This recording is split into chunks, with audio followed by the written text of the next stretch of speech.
Hi, my name is James Van Elswick, and oh, thank you. And I forget my cue thing. My name is James Van Elswick, and I absolutely fucking love media buying. I don't just like it, I don't just do it as a job, I'm completely obsessed with it.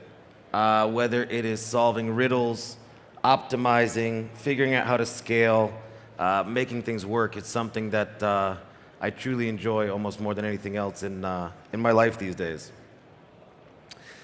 I want you to understand who I am and why I really want you to listen to me today. I really was excited to be invited to this event because I've been in the process of learning how to buy media and make money online, and I really want you to listen and take something away from this, both on a granular level with things that you can apply immediately, as well as on a more theoretical level and stuff that you can use to kind of push your career forward.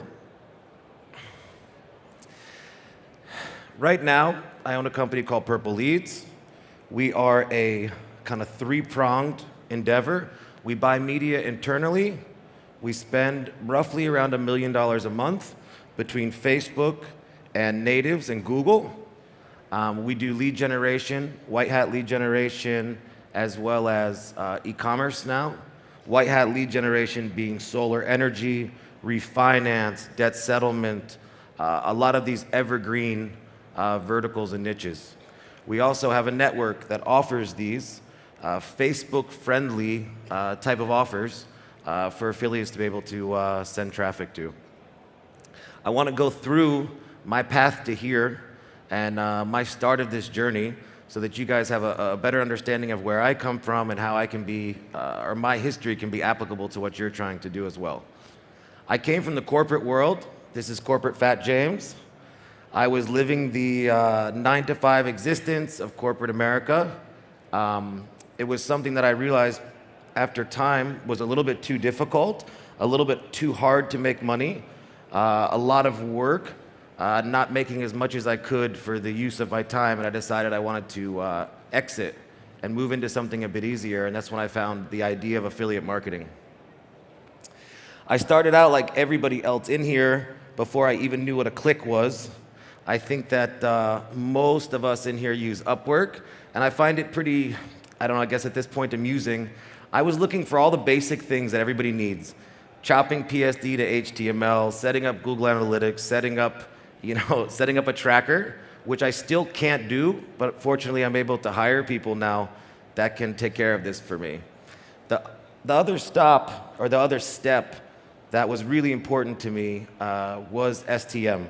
This is where I started getting a full understanding of how to make money online, a full understanding of the other people that were involved in this business, to kind of give me examples. And I think this is one of the reasons I'm really happy now to be involved with this, is I remember where I started out before I knew what a click was. And now it's a chance for me to go and give back to the same people as they're starting out their journey. So it's important for me to give back now to STM. Level of obsession. This is a very important part for me to transmit to you guys, that the level of obsession and the level of intensity that we pursue the goals of making money online is really going to be the difference. The level of intensity is going to decide how fast you get to where you want to go. I truly believe that I can do anything when it comes to marketing online. The question is, how long will it take me, and how much money is it going to take till I get there? And I think that if we all kind of pursue our affiliate marketing careers in this manner, then there's a high level of success. All the information that we need is online. Everything that we need to know to make things happen is available. So it's a matter of how much money do we have to test on campaigns, and how much time do we have to make this happen. To kind of demonstrate my level of obsession, I was living in Amsterdam. I had just lost about $65,000 on Yahoo Gemini. Absolutely failed, could not figure out how to make traffic work. And I realized that traffic was the most important thing in what we do. I did not have a Facebook rep. I was barely buying on Facebook. I was buying on Taboola and Outbrain. I did not have reps. And I decided, oddly enough, to move to Tel Aviv, Israel. Tel Aviv is one of the epicenters of the world for media buying. This is where the gaming industry is at, this is where Binary is at, as well as Facebook, Taboola, Outbrain, AppNexus, SimilarWeb. It is really the centerpiece right now in the world digitally. The Facebook office is 2 blocks from my home. Across from my home is my office. So I'm 2 blocks from Facebook. I moved there, I don't have a rep. I'm just gonna get closer to Facebook was my idea. In the bottom of the Facebook building, there's a coffee shop. And every single morning when I got up, I walked over to that coffee shop and I sat there, I had my morning cup of coffee, and I just tried to kind of suck in the power, hoping that my CPMs would go down, that my CTR would go up, and that I would really kind of gain the opportunity to eventually get a rep. We did. We got a rep. We started getting a nice relationship with Facebook. It's kind of a funny thing with this is I asked my rep, 6 months ago, I said, look, how much do I need to spend to get a pass so I want to eat in the cafeteria every day. I want to be able to just walk into the Facebook office and eat in the cafeteria.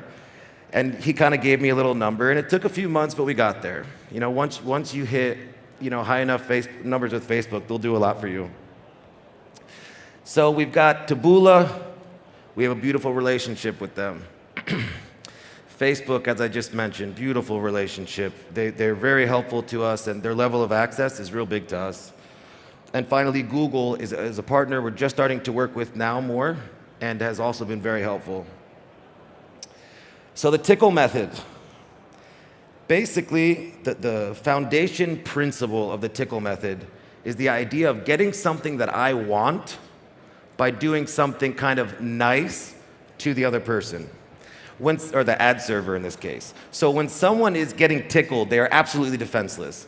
If I'm sitting there and tickling someone, I can take anything I want out of their hand. I can basically do anything to them. Without kind of being violent, I'm able to get what I want. And the idea behind this is that ad servers, whether it be natives, whether it be display, whether it be Facebook, they're all going to give us something we want if we give them something that we want. And when we start to think of them in this relationship, we're able to kind of hack the system. And this is kind of what I want to talk about today. The Tickle method is something that I use on a grand scale whenever I'm working with an ad server to trick it into giving me cheaper clicks or better delivery, etc. I'm going to give you granular examples on the native platform that you're able to use immediately to get cheaper clicks and more profit. Okay, how to tickle. We're going to talk today about natives, even though it's applicable to many platforms. We're going to talk about natives first. If you're not buying media on natives, you're making a mistake. Everybody loves Facebook. I love Facebook. I spend majority of my money on Facebook. But Facebook is getting more expensive. It's 37% more expensive CPMs this year than last year. It's getting more competitive. There are problems with stability. Q4, very expensive. Native advertising is a manual platform. It does not go up and down. It has a very low reliance on an algorithm, so it's very consistent. You can scale it, and you're going to need to have native advertising in your repertoire as these years move on. Okay, so when I want to tickle, how do I get this here? Step one, I live in the data. I refresh constantly, I take notes, and I make sure that I am utterly part of the flow of what's going on. And the reason is that when you want to find something strange, or you want to find an anomaly, which is really the key to getting these hacks, you need to be in it enough that you notice the weird things. If you're not logging in all the time, if you're not paying very close attention, you're not going to notice the little things. And it's the little things that make the difference from the guy making $5K a day or $500 a day to the guy making 20. It's about finding this edge. And the edge is noticing the one little thing that just kind of does something weird. And very often we can see what this is, and we see it creates profit. So you live in your data, you find the patterns that are strange, and then you have to go backwards and reverse engineer the cause. You know, what's making this happen? Can I do this again? Once I figure out what this lever or reason is to get these cheap clicks, or that's creating this weird situation. Now I want to figure out how to recreate this environment to make it happen again, so now I can control my own profits. Okay, refreshing is good. Refreshing is addicting. Refreshing is like a drug.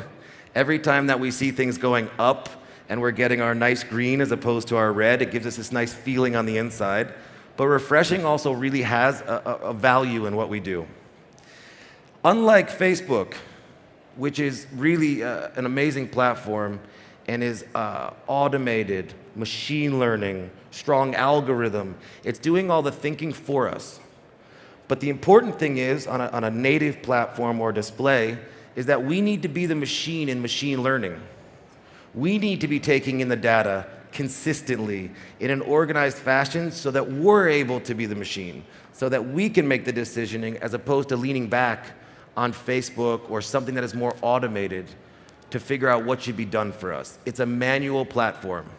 We are going to have to control what we need to do to make our money. Step one in this is align your systems. And it's just important for me to put this in here to save you guys any troubles. When you are in there refreshing all the time and you're in there trying to find these different things, just make sure everything's in the same time zone. Make sure that you know that your traffic source and your offer are in the same time zone so you can always match up your data. And the last thing is take notes. If you're just going in and refreshing just to get that nice buzz of making money, you're not getting anything out of it.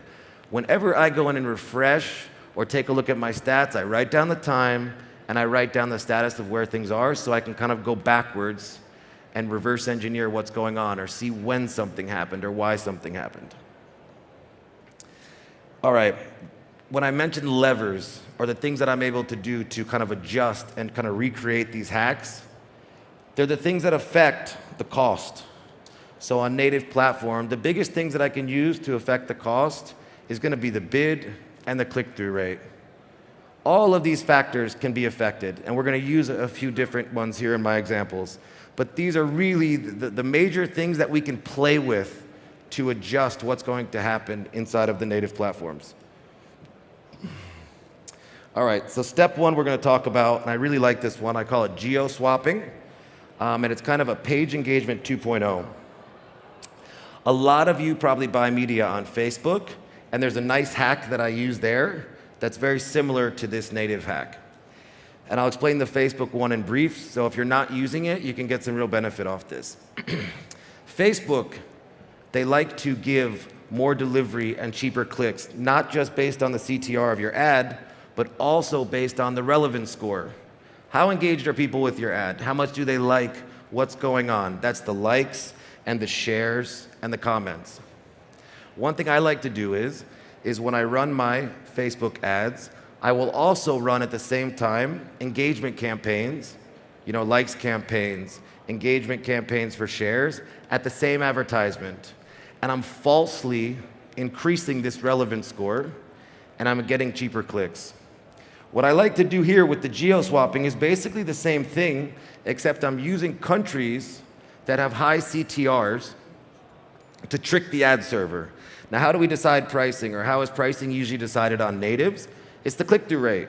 They just want to see a high click-through rate. If a lot of people are clicking on the ad, they're making money and they're going to give you cheaper clicks.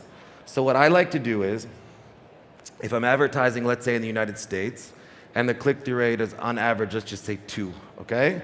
What I'll do is, I will throw in a country that has a very low conversion rate value for me, but has a very high click-through rate. Malaysia, Philippines, India. These are countries that click a lot on ads. So I will take a high click-through rate country and I will add it into one of my campaigns to trick the ad server. Hence the idea of tickling. I'm giving them what they want, I'm giving them a high CTR, and they're giving me what I want, which is cheap clicks. So it's an exchange where I win and they win. So when I'm building my campaigns, I'll either start out with a lot of high CTR geos and slowly kind of remove them from my campaigns till I'm just left with the geo I want to target, or I'll run the geo I want to target and occasionally just pop in geos that have a high CTR to trick the ad server into giving me more cheap clicks so I can make more money. The second thing that I like to build off of here, and this is also applicable across a lot of platforms, is best impressions. Whenever you are launching a new advertisement in an ad server, whether it be Facebook, whether it be natives, whether it be display, they've got to assign it some type of CTR at the beginning. They've got to make a decision real quick. What is the value of this ad? What is the click-through rate? And in order to do so, they want to give this piece of content as much testing or as much quality testing as possible to assign it this click-through rate. So what ends up happening is that when you launch a new piece of content, whether it be a new campaign or whether it be adding content to a campaign, they're going to give you the best impressions they have. So what are the best impressions? The best impressions are the ads at the very top of whatever type of media you're using. At the top of the page, above the fold, the real nice, high, creamy placements. So they're going to give you these just enough to test your image. But it's the best. This is what you want. You want those impressions right there for your highest performance for your campaigns. So what I kind of figured out was, well, instead of waiting for them to give me these impressions, or instead of just having them give me when they're testing new placements, or when I bid a lot of money to get them, if I constantly upload new images, I'm tricking the ad server into always giving me the best impressions. So again, it's a tickle.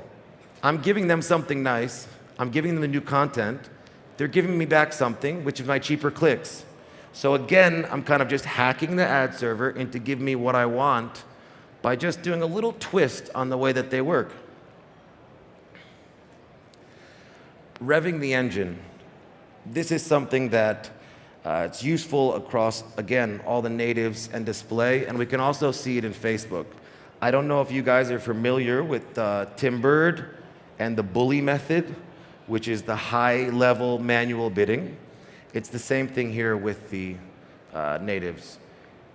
We want to always buy those top premium impressions.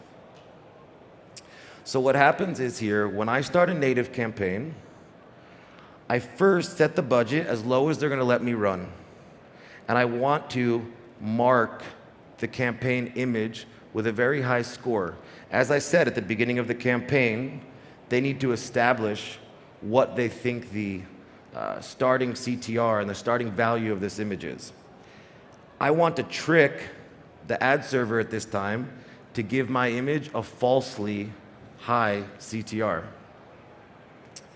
So what I do here is when I set that budget as low as I can, then I set the bid as high as I can go. And I just smash it. I know I'm going to lose money. I know that I'm going to just take a little bit of a hit on the front side. But the key here is that I'm getting that image marked with this high score. After I've revved the engine, I'm basically able to figure out where I need to drop down to now so that when I finally drop it, it's going to take off. It's got this high CTR. I burned through that first budget, and now when I drop it and put it in at a regular bid, I'm able to see the high CTR take off, I get the cheap clicks, and I'm able to keep lowering the bid because I've tricked the ad server into still believing that it has this high CTR, that it still has this high value. So between geo-swapping and revving the engine and best impressions, I'm consistently finding little ways to make more money than everyone else. And this is really the key to the idea of the tickle method. When I'm running ads and you're running ads and someone else is running ads, especially on natives, there's only so many things to optimize. We're going to rip each other's ads. We're going to rip each other's landing pages. We're going to run to the same offers. So why is it working for one guy and it's not working for the other guy? And the reason is things like this. You've got to go in and find the little opportunities that you have to make the extra money. Otherwise, everyone's just running at the same level. Everyone's just running on a level playing field. And what I've found is by finding these little hacks, you're able to then take your profit from, your 20% ROI where you kind of run it, but you're like a little nervous about it. The CPMs go up and down. to spreading that margin out to where you've got the 40, 50% margin. When I first started running natives, as I said, I lost 65,000 on Yahoo Gemini. That sucked. That absolutely stung. I thought I knew what was going on. I figured I'd start working at it. I was still holding on to things, and I was seeing other people making money on Yahoo Gemini, so I assumed I could do the same. And boom, I lost my ass. I started running on Taboola. I started running solar, which is one of the offers that I'm still running till today. And when I got on Taboola and I did the same as everybody else, and I kind of figured out what everybody else did, and I was like making okay money. And then all of a sudden, when I started to implement the revving of the engine and the geo swapping, I had my first 20K profit day. When you go from losing $65,000 on a platform to making 20K in one day, it's a very changing experience. And just like we've been discussing here about the levers or recreating the environment, when all of a sudden I played this game, I had to figure out why it happened again. And I think that this is really the key takeaway from what we do here. You have to live in your data. You need to be obsessed with your data. You need to be the person that is refreshing all the time and analyzing so you can find your own tickles. It's embarrassing, but my laptop is next to my bed, and when I crack a campaign, I am logging in once or twice at night to see what's going on, because I don't want to lose the flow of what's going on in my campaigns. I want to find other opportunities to tickle the ad server to give me what I want so I can be the one that basically wins at the end of the day. Okay, how do we learn our own tickles? Live in your data.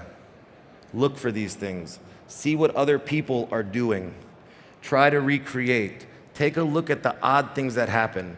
There are some crazy exploits and hacks that people have found the last couple of years on Facebook, or they have found on natives or display. And it's always the weird little thing. Maybe they last for 2 weeks. Maybe they last for 6 months or a year. These are all still running. All of the ones that I just gave you now are still things that are applicable to today. But there are always new ones popping up, and you must be paying attention to this. You're not going to be the person that is just crushing and making so much money if you're not the one looking for the small edges. And I think this is something that I really wanted to impart to you today, is to understand this. The guys that are really, really crushing, everyone's sitting here, why are you doing 20K? Why are you doing 30K profit per day? It's not because they're doing the same thing as everyone else. They're doing the same thing as everyone else, plus a little edge. I don't have access to any information more than you have.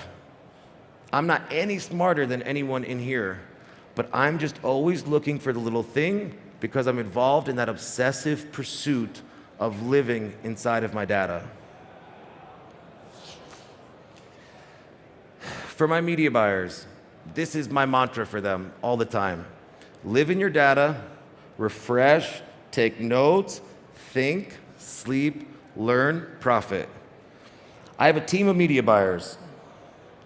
I have to learn what to do and then give it to them. And how do I decide who's going to be a media buyer that I keep and a media buyer that I'm going to fire? What I do is I come in before work, before they arrive early. New media buyer.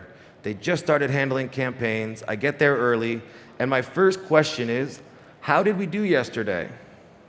If they're a media buyer that already knows what happened to the campaigns the day before, they're going to be a keeper. If you're someone that is inside of your stats every single day, knowing what's going on, you will be successful in this business. If you are organized with the information that you take, you will be successful inside of this business. But this is the difference, and this is what it's going to take to make it. So to close things up, the tickle method. Figure out ways to give the ad server what they want so you can get what you want. It's important that we're always looking for this little bit of edge, because affiliate marketing is just an edge. That's all that it is. It's the people that try harder and go and find the edge on how they can make more money than everybody else. Thank you very much. All right, thanks, James. Are you ticklish? Am I ticklish? Yeah, of course I'm ticklish. So we just have some questions here. So the first one, they told me last time I did this that they should be like a big screen that's just like, the cell is coming. But I wanted to talk a little bit about a project that we're working on together Yeah. called the Native Ad Masterclass. Yes. So we've done the Facebook Masterclass, and we thought we wanted to tackle Native next because we think it's a really good opportunity for affiliates. So why, in your mind, is Native such a good opportunity for affiliates versus something like Facebook? I think it's a necessity. I think that we're not able to depend on Facebook anymore. I think Facebook has become pretty unstable so that you can't just naturally dial in the amount of money that you're going to make like you used to. I think this is a big step one. Step two, the native platform is manual. You control it. You're not at the mercy of some algorithm. So if you have a winning campaign and then you want to scale it up on Facebook, let's say you got to figure out, okay, am I going to increase the budget a little bit? Am I going to clone it, duplicate it? And then you do this and you got to wait 3 days to see what happens. Does it optimize down? Does it stay the same, et cetera? On the native platform, since it's manual, when things are working, you just turn up the budget. This is your scale. Just increase the budget. If it works at $10 a day, it's going to work at $1,000 a day. So I think that this is a big advantage of the native platform. And again, the stability goes all the way into the idea that you can kind of set it and forget it. You know, I just spoke about living in your data and refreshing and finding your edge and finding your tickles. But once you find those, once you spend the first 4 to 6 weeks cracking your data, then you're going to be able to have the ability to basically set it and forget it and let it run. So it's something that you can just set up and it consistently makes you money every month. Which is the affiliate dream. It is the affiliate dream. Yeah. It's not like Facebook where you need to refresh all the time, change the image, see what's going on, things are changing. You make something work, you get it running, it takes about 4 to 6 weeks. Once it's rolling, maybe you change the images, you know, once a month. You know, you keep uploading new content, but there's nothing else to play with. So I think it's a superior platform. But in those early days, Yes. you got to grind. Yeah, you have to crack it. When you take on a new vertical or a new offer on natives, you have to live in the data really for the first 4 to 6 weeks till you understand how it works, what's going on, notice the discrepancies, notice the anomalies, figure out how to adjust the bids and play with all this stuff to get it where it needs to be so that you can just let it ride. Nice. So this Native Ad Masterclass, you've created the free trial, which is just something that people can go to istacktraining.com /courses/Native Ads Masterclass. You go talk to our booth about it. But with the free trial, we're then going to be releasing the course in the new year. What's your goal for people taking this? Yeah, so basically, as I kind of reiterated here, you know, I'm pretty obsessed with this stuff that we do, and I'm pretty obsessed with learning, and I had to spend quite a bit of money losing to learn. And I guess my goal with this was to give people a chance to learn natives without having to kind of go through the head banging that I had to and stubbing my toe across, you know, everything. So I wanted to basically lay out pretty much a copy and paste method to run through natives. Since it's manual, you really can set up copy and paste campaigns. So I wanted to put together a course that shows everyone on a theory level how things work from a higher view, as well as a just insert here, copy and paste setup so you can start making money on natives very quickly so that you don't need to go like really deep in the hole cash-wise to learn. And I wanted to put this into a course with homework and an understanding of how to test and get things right so that you can have a really easy landing to enter into natives. Because it can be expensive, right? Like there's so much inventory out there. It's not as cheap as, you know, Pops or Redirects or anything like that. So I imagine you could burn some cash early, especially if you didn't have the right guidance. But for people wanting to get into it, say they did take your course, what would they need in terms of like cash to start tackling it and really start to understand the systems that you need to be profitable? That's a very difficult question. Yeah. So on our network, we have some offers that have a very, let's say, low payout and some that have a high payout. So when it comes to learning any of these platforms, there's a cost to learn. We can't learn if we don't spend money because we need to buy data, we need to try. So what I like to recommend to people getting into the game is work on an offer with a low payout because you're gonna need to make conversions to optimize a campaign. The cheaper the conversions that you're needing to make to optimize, the less that you need to spend to figure out if something's gonna work or not.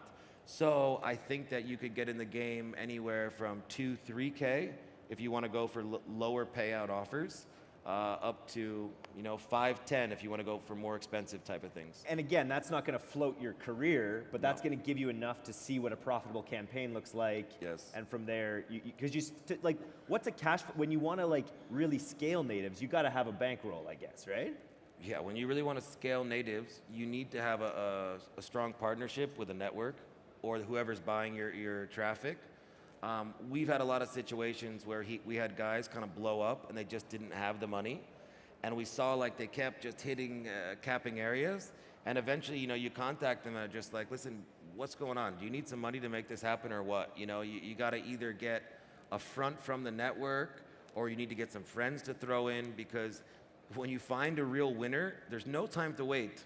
You need to step on the gas and get as much out of it as you can fast enough. So the amount of capital you need is really, if you got a winner, it's as much as you can find, as much cash as you can throw at it. Which is the other great reason for this versus things like Facebook, maybe, because it's like Exactly. when you step on the gas, it's like a linear. It's a very safe bet. I mean, it's progression. money in, money out. Very cool. Nice. So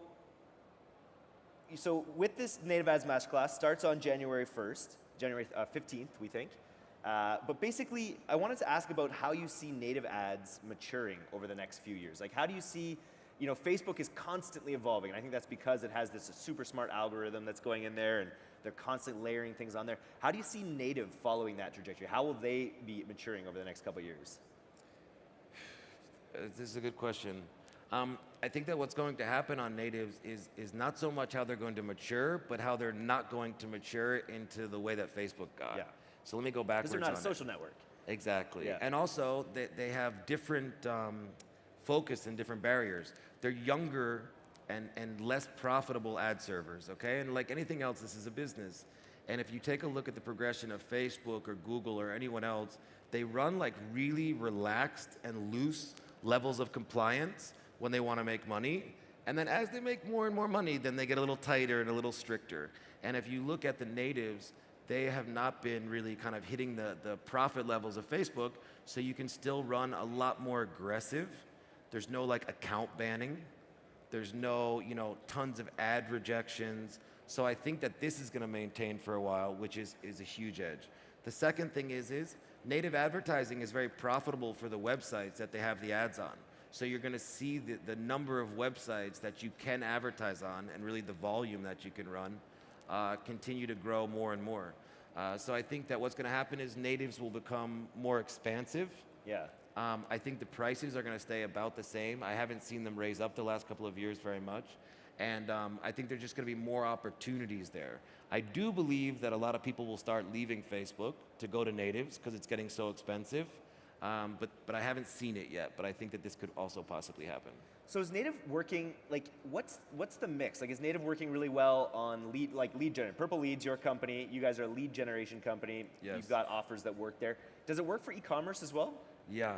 Now, recently, it's been amazing for e-commerce. Really, natives work around the board. Like, if you take a look at what natives really are, there's different quality of traffic based on the quality of website that the advertising is run on. So you've got some pretty trashy natives, where you see the offers for fungus and tinnitus and these different types of things. And then you've got your high quality natives, which is where you see your solar and your refinance. And recently, e-commerce has really hit. We've started to see a lot of these best gadgets of 2017 or, the Christmas presents of the year. And it's a new avenue to get people to buy. People that are on natives usually have money. They're usually a pretty well-off consumer. So you're able to find anything that has a nice sale value to it will usually sell on natives. Nice. So if people wanted to get more information from you, if they wanted to really dive in with you personally, what would be the best avenue for that? So we've got a couple of different ways to do this here. I'm pretty into this. I mean, I really like it, and I think I kind of iterated this when I was speaking, but it's also something I want to reiterate now. I love this. I love this shit. I love media buying. I like talking about it. I like learning about it, and I'm always open to talk about it. You know, add me on Facebook. Hit me up on Facebook Messenger. You know, I really enjoy helping people with this on an intrinsic level. I guess step two is that this year, really in a couple of days, we're doing an elite retreat where we're going to really dive in, myself and a few guys a lot smarter than I am, and we're going to dive in and really examine how to buy media, how to scale businesses, how to hire, and all of these things personally. You know, it's going to be a group of people, not a classroom setting, but more of a dialogue where any question can be asked to kind of figure out what to do. I know that the villa angle is sold out, but you know, Eric and I kind of have talked about it, and we want to try to do something with day passes. So I would just say, look, if you guys want to learn media buying, if you want to get better, you know, it's a learning, it's a brain job. And as we said, it's a matter of how much and how long. You know, anybody can do anything they want if they keep at it for a long time. But when we have the opportunities to go to learning events and masterminds and events like this, it speeds up that process. So in 2 days, it's 2 days, yeah? 2 days, yeah. In 2 days. 9th to the 12th. 9th to the 12th. In 2 days, we're gonna be there, we're gonna be learning. We're gonna be working on this and helping people with their business. You really should come to something like this if you want to take your career further. If you need to change your plane ticket, do it. If your girlfriend is waiting for you at home, she can wait a few more days. You need to always take advantage of learning opportunities. You need to, in your career, set aside a budget that you're going to spend on learning every year. I mean, people go to college, spend 50 grand, 60 grand, and they get nothing back. Even at the level that I'm at, spending $1 million a month on media buying, I still go to all the masterminds that I can get to every year, because just 1 or 2 little learning tips is going to pay for it. So if you haven't signed up for the mastermind or looked at it, come talk to me. Let's make something happen. We'll try to put something together to still fit people in. But I think it's important to try to access us directly and really figure out what to do next with what you're doing. And it is a Facebook event. It's a Facebook elite retreat. But after what you've just said here, like that you bringing the native aspect to the table and really getting people to open their minds to like not just focus on that platform, but see the huge potential that's in native. It's going to be a valuable part of the experience. Yeah, I think there's a lot that everybody needs to understand with what we do. There's a lot of moving parts, whether it be how to hire on Odesk. If you're a one-person affiliate and you want to start having employees, how do you build a team? You know, I've got a pretty large team of media buyers. I've got people that do motion graphics. I've got people that do copywriting, programming, landing page optimization. How do you train media buyers? That's Totally. a big one, right? We get that all the time. How do you train? How do you hire? You know, I've created kind of like a mentor program so that I can teach new media buyers to do what I need them to do and learn to let go. There's a lot of things like this that are investments in building your business when you learn these different assets. Facebook, I love and I can't wait to talk about and really teach about. Natives obviously are also close to my heart, but just the actual business and all these different moving parts of media buying, I'm excited to talk about. Yeah, it's gonna be a good time. Cool. Well, thanks everyone for the warm welcome here. Everyone give James a warm round of applause.